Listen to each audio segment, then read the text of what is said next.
it's going to be a zoo down here. It's going to be a full-on zoo because Chad's broadcasting at the bullpen, I believe, starting at 2 p.m. Mhm. And then, this whole area is just going to be mobbed with people. Because Right. if you don't have a ticket, you're going to be hanging at the bullpen or Circa or the various spots at Navy Yard. Oh, it's going to be crazy. How nervous will you be if they lose this game? No big deal? I mean, it's definitely a big deal, but You don't want to give them life. Yeah, I but, don't wanna give them any but you life. still have a 2-1. Look, Yeah, we're all the still in pressure. control. They got to win 4 out of 5. we're in control. And We're in control, just and gotta I don't think we're gonna sweep them, but we might sweep them. Yeah. And then, and not only are they being outplayed on the field, but they have this nonsense where they fired the assistant GM. They ultimately fired him.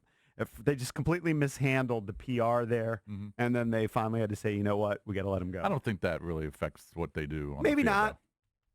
But it's Yeah, just, I don't think that'll affect them. I mean, that whatsoever. another distraction. That kid's just an idiot.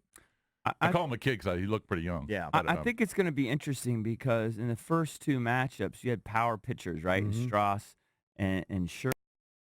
Now you've got a guy kind of basically throws trash. And, Howard, good trash. And here's the other thing. But Howard, the Astros might feast on that. He hasn't pitched in 14 days. Yeah.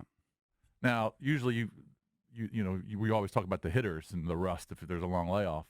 And there wasn't a rust factor with Max or didn't seem to be anyway with Max or Strassi, but you never know. I mean, Right. 14 days is a long time. And you guys everybody's on board with Kendrick at second base, right?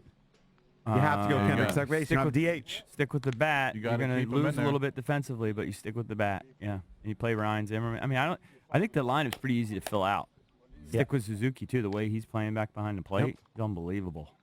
I mean, he get a few more hits, he could be in contention for MVP just for what he's doing defensively. So, yeah, I don't know. I'm kind of anxious about it. I feel like there's a little mini layoff, but they handled that last 5 or 6 day layoff like it was nothing. You said you're going to be out of town tonight? I'm going to be out of town. You're going to be able to watch it? Parts of it. My kid has a game. Yeah. So- What time is that? 7:15. So I mean, I'll be checking it the best I can. Hey, but, it's okay. These games go forever. Yeah. You're not going to. You'll miss like 2 innings. Yeah, I max mean, I'll be 2 checking innings. it. You'll be but fine. I'm not going to be living and breathing and dying on Just every pitch. hijack Valdez is one of his shady hookups for the first 2 innings, and then you'll be fine. Right. No, it's all good. You don't need to worry. I don't know.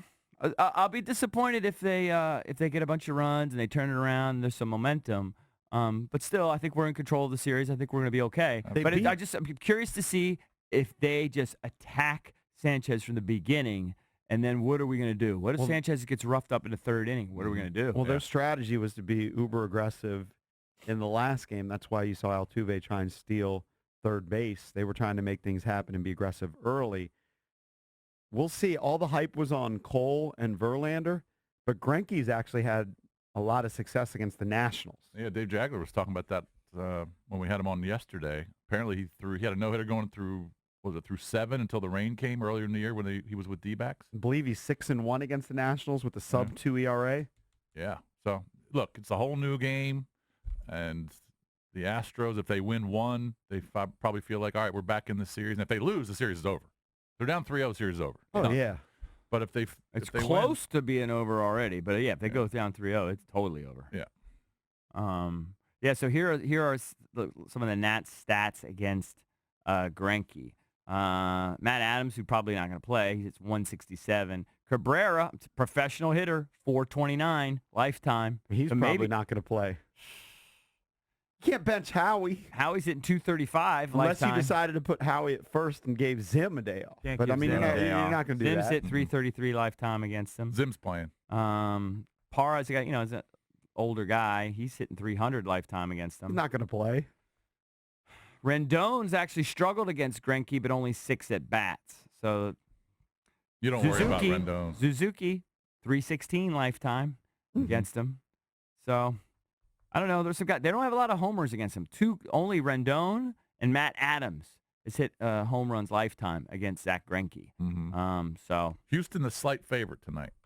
It's interesting. Houston still has been the favorite in all 3 games. Obviously, a big favorite in the first 2 at home. But I think it's going to be different slight favorite with tonight, Anibal. even on the road. He's just a different type of pitcher than those first 2 guys. They're not going to be sort of on their Plus, heels. he's like a 5-inning guy, too. Mm-hmm. A lot of times he's a go through the lineup twice, and then it's a bullpen game. And maybe that's why the line leans towards the Astros because the Nationals bullpen has been so shaky throughout the regular season, but Martinez has managed it very well throughout the postseason.